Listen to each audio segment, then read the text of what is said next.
Magandang araw po sa inyo lahat mga ka-chili. So for this vlog, sa ating day 3 vlog, medyo ano po ito. Ito yung mga time na kailangan ako, na asawa ni Mrs. Tulungan siya sa mga paglilinis ng ano niya, ng sugat o kaya papalit ng diaper or ano ba yung ginamit niya, yung napkin kasi nga sa mga may experience na ng may CS, lagi po silang dinudugo pa. So, ayan po, dahil nagkaroon na tayo ng experience nung una sa ating panganay, hindi ko na po minsan inaasa sa nurse. Kung kaya ko naman, ako na lang.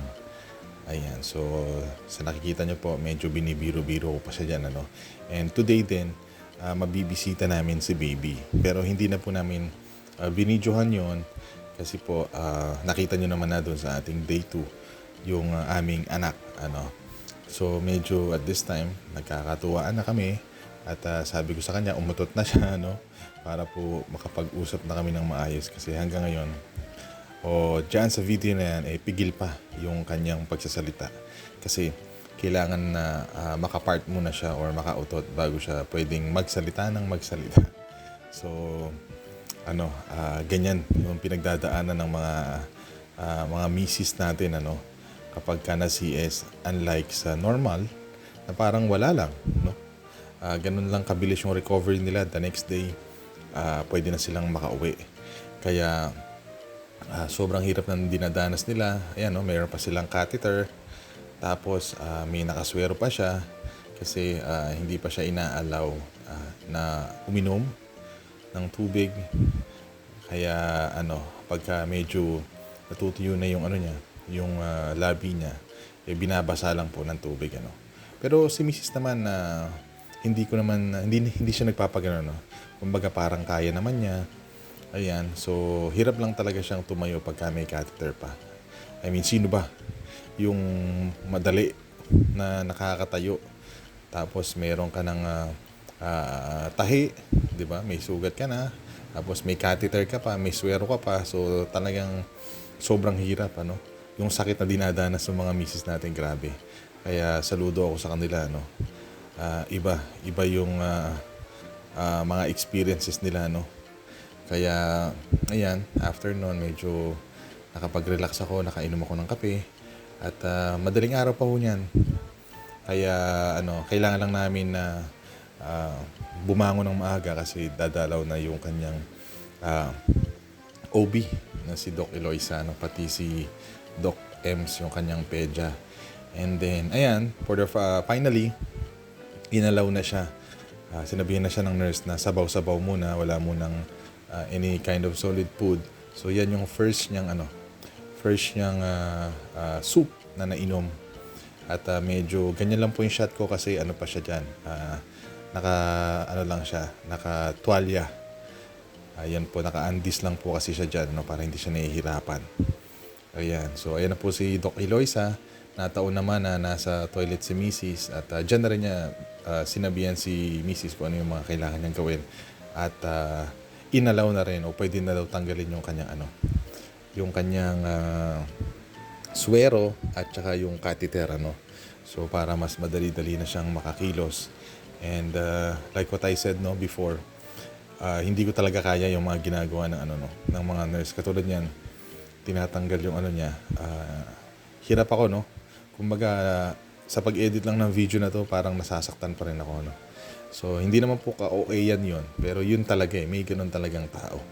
Kaya po, hindi ko na rin talaga pinursu. O never ko talagang pinursu yung mag-nurse. Although, ngayon, di ba, in demand ng mga Filipino nurses. Pero never ko talagang pinangarap na maging nurse. Ayan. So, sobrang hirap, Sobrang hirap. Hindi ko talaga kaya nakikita. And then, ayun na nga, dahil nga pinayagan na si Mrs. ni Doc na pwede na raw siya sa mga solid food after nung kanyang noodles na inano yung soup. Nag-request na siya ng sopa sa Jollibee. And Biyernes Santo po ng mga panahon na yan.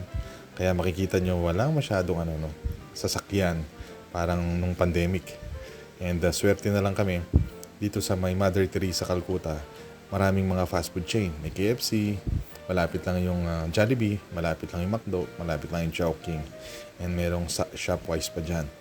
Kaya sabi ko sa kanya, sige bibili ko siya ng sopas kasi maaga pa naman for sure. Meron pang breakfast meal ang Jollibee. Kaya nagpunta lang po tayo, hindi na tayo nagpag-grab and konti din naman ang mga customer kaya madali lang makuha yung order. Ayan.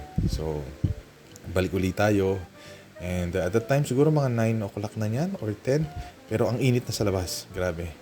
Ang init na. Kaya yung mga ano po natin, mga elderly o kahit yung mga kasing edad ko, wag po kayo masyadong pakasiguro at magbababad kayo sa initan. Ako, hindi natin alam kung anong pwedeng ibigay sa atin na kapahamakan yung sobrang init na El Nino. So ayan, kaya nakakatuwa na makita siyang kumakain na. So si Mrs. naman kasi madali siyang mag-gain ng ng lakas kapag na siya, binigyan na siya ng go signal na kumain. At ayan, kita niyo naman. At pagkatapos ko niya, to be honest, marami pa akong hindi na isinama sa video yung pagkain namin ng kung ano-ano. Kasi talagang mabilis siyang recover, lalo na wala na yung mga swero nga, yung catheter, ayan. So, ayan na, si Doc Ems, binibigyan siya ng mga instruction, pero pag nagpa-check up na lang kami, kasama si baby. So, ayan ang aming pedya. Siya din ang pedya ni Aki. So, magkapatid sila, ni Doc Eloisa. Ayan. So, dahil nga po Biyernes Santo, walang kantin. Ito, at din na lang kami ni Louie, yung bilas ko, ng pagkain para sa lunch and dinner. At pagbalik ko nga sa room, ayan si Mrs. tulog na. Ayun po. Maraming salamat po sa inyong panonood and see you soon sa ating Day 4